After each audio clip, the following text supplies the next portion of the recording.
Hello YouTube, this is the Bucket coming at you today with my field strip or disassembly and reassembly of a 1911. I got a couple of options here. This is the Girsan Untouchable Commander, and this is a U.S. government Colt 1911. This one was made in 1918 but was converted to an A1 for World War II.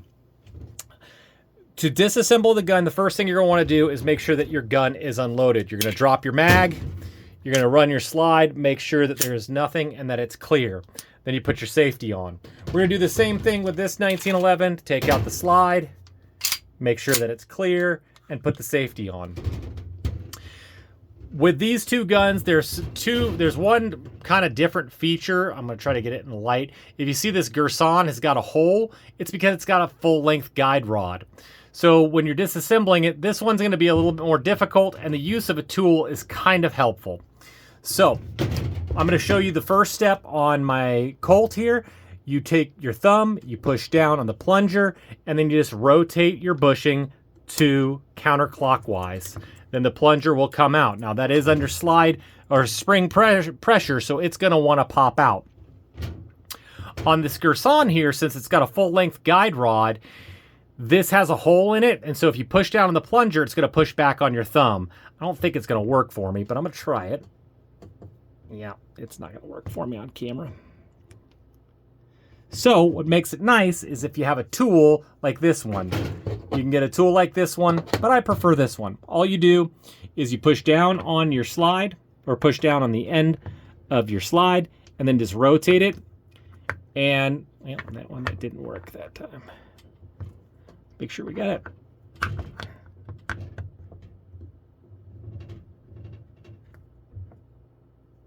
And you have it off.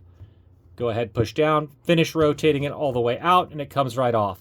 These are about 15 bucks on YouTube, or sorry, on Amazon. Makes it really nice. Once you do that, you can pull your spring all the way out, and then you can rotate your bushing all the way the other direction, and then it just slides right off the top. That is the first two steps of disassembling your 1911. Now, you'll see on the slide here, there's a big cutout for your slide stop, slide release, and there's a little teeny tiny one right here.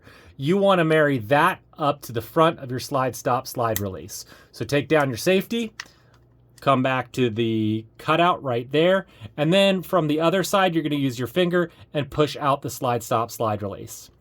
It'll come right out the front. We're going to do the same thing on my Colt here. Take down the safety, put that up like that, slide stop, slide release comes right out. And I want to do that because you're going to see that they have different size guide rods. The Colt has a traditional size guide rod, and Girsan put an extended or full-length guide rod. This is what makes it a little bit more of a pain in the behind to end up cleaning your gun. So once you've got that out, you've got all your key pieces here. The Bucket recommends cleaning your rails. I like this tool that I got off of Amazon. I put a cloth on the end of it and I just clean up the rails.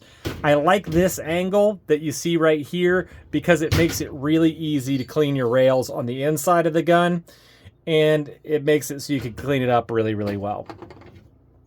You'll clean the feed ramp, you'll clean the inside of your barrel, scrub the whole outside of the barrel, clean your guide rod. You're going to want to get anywhere, clean the front face of your slide, just kind of give the whole thing a scrubbing. The rag should start coming out, not dirty, once you get it done. So to reassemble, you take your barrel, make sure the swinging link is down, put it in the front of the gun and make sure it marries up to the lugs at the top of the barrel. You go ahead and put in this face down, so the barrel will rest right over here, down on the barrel. Then you could put in your recoil spring. And what I like to do from this point is I take my thumb and I hold it down as I put the slide back on the frame. There's going to be a detent that you get over, and once you hit the detent, you want to stop. you'll see that the swinging link right here will obstruct it, and as soon as it comes clear, that's when I like to put the slide stop, slide release back in the frame of the gun. Didn't quite have it fully clear.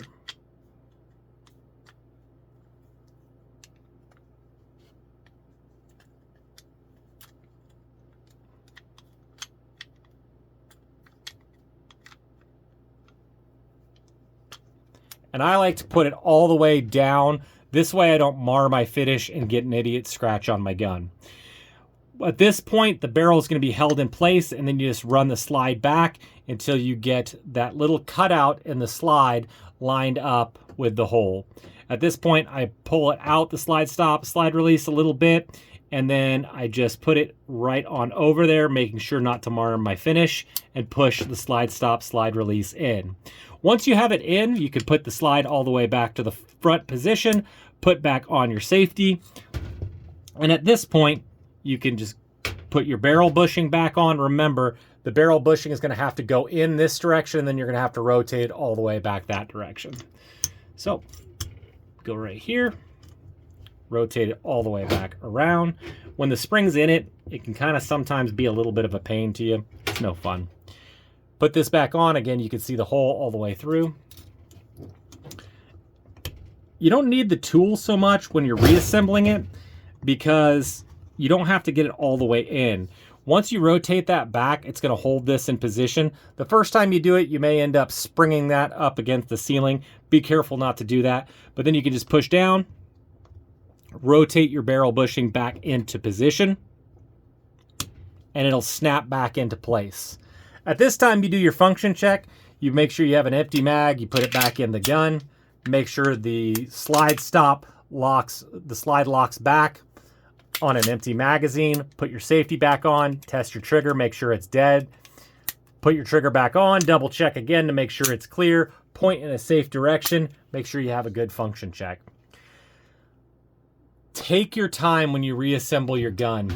If you look at my 1911 here, you can see there's an idiot scratch on here. Some GI, when he was assembling it, just dragged that slide stop, slide release up against the frame and left a big ugly mark on the gun.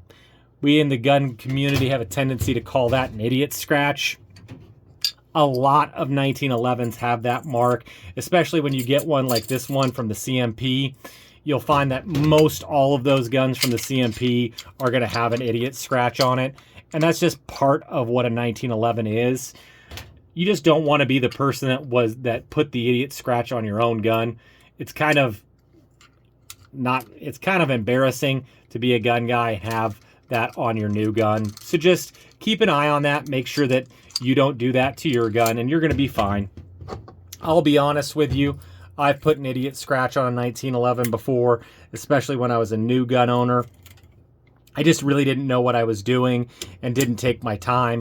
And it's just kind of embarrassing. So just take your time when you put that slide stop, slide release back in the gun, and you're going to be fine.